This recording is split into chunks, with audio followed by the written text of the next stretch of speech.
थोड़ा आराम कर ले। नीलम अपनी बहन अंजलि को अपने कमरे में ले जाती है। अंजलि ने फ्रेश होकर वन पीस पहना ही था कि तभी रवि गुलदस्ता लिए वहां पहुंचता है और अंजलि को देते हुए, खूबसूरत मोहतरमा के लिए ये खूबसूरत फूलों से सजा पुष्प। अंजलि रवि से गुलदस्ता लेती ही है कि तभी अतुल चॉकलेट लेकर वहां आता है और अंजलि को देते हुए, मेरी तरफ से आपको चॉकलेट। नीलम के दोनों छोटे देवर विवेक और गोविंद भी वहां कोल्ड ड्रिंक और चॉकलेट लेकर आते हैं और दोनों एक साथ अंजलि को देते हुए, आप सफर से थकी हुई होंगी, गर्मी भी लगी होगी, तो मेरी तरफ से आपको कोल्ड ड्रिंक और मेरी तरफ से एक और chocolate. Angel One app is built for traders. Open free Demat account today.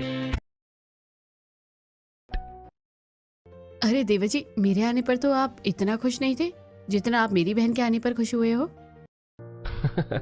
हाँ भाभी, आपकी बहन है ही इतनी खूबसूरत कि उसे देखकर दिल खुशी से झूम उठा। अच्छा, मेरी बहन खूबसूरत है और मैं खूबसूरत नहीं, तो आप मुझ पर लाइन मार रहे हो? अरे अरे नहीं, ऐसी कोई बात नहीं है, मैं सच बोल रहा हूँ। वाह देवर जी, आपने अपनी भाभी की तारीफ कभी नहीं की, लेकिन उसकी बहन की तारीफ कर रहे हो, क्या बात है? अरे भाभी, हमें तो शर्म आ गई।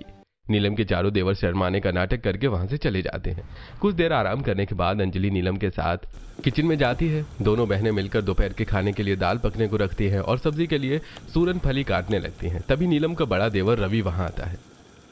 भाभी, आपकी बहन को आए हुए सिर्फ आधे ही घंटे हुए हैं और आपने उसे किचन के काम पर भी लगा दिया। मैं अपनी दीदी की मदद करवाने ही तो आई थी।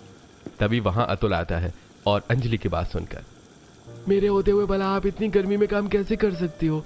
आप हटो, मैं भाभी की हेल्प करवा देता हूँ। अतुल अंजलि के हाथ से चाकू लेकर सूरन फली काटने लगता है। तभी वहां विवेक आता है। अंजलि जी, आप तो किचन में आना ही मत, मैं हूं ना, मैं खाना बना दिया करूंगा। अरे देवर जी, आज तक तो आप किचन में कभी नहीं आए, कभी भी मेरी मदद नहीं करनी चाहिए, लेकिन मेरी बहन के आते ही सबके सब मदद करने चले आए। अरे भाभी, आपकी बहन हमारे घर मेहमान बनकर आई हैं और मेहमान घर का काम करते हुए अच्छे नहीं लगते। मेहमान कहाँ, मैं तो अपनी दीदी के घर आई हूँ, दीदी का घर मेरा घर। तभी वहां सुरेंद्र आता है। अरे तुम सब अपनी भाभी को परेशान क्यों कर रहे हो? उसे काम करने दो, जाओ यहाँ से। सुरेंद्र की डांट सुनकर नीलम के चारों देवर वहां से चले जाते हैं। कुछ देर में दोनों बहनें मिलकर सूरन फली की सब्जी, दाल, चावल और रोटी बनाकर डाइनिंग हॉल में सब लोगों को सर्व करती हैं। नीलम के चारों देवर खाना चखे बिना ही, अरे आज के खाने में तो कुछ अलग ही जादू है, होगा ही आज भाभी की बहन ने जो बनाया है। क्या बात है देवर जी, जब से मेरी बहन आई है उसकी तारीफों के पुल बांधे जा रहे हो और बिना खाए ही आपको खाने का स्वाद भी पता चल गया। बहू, ये तो है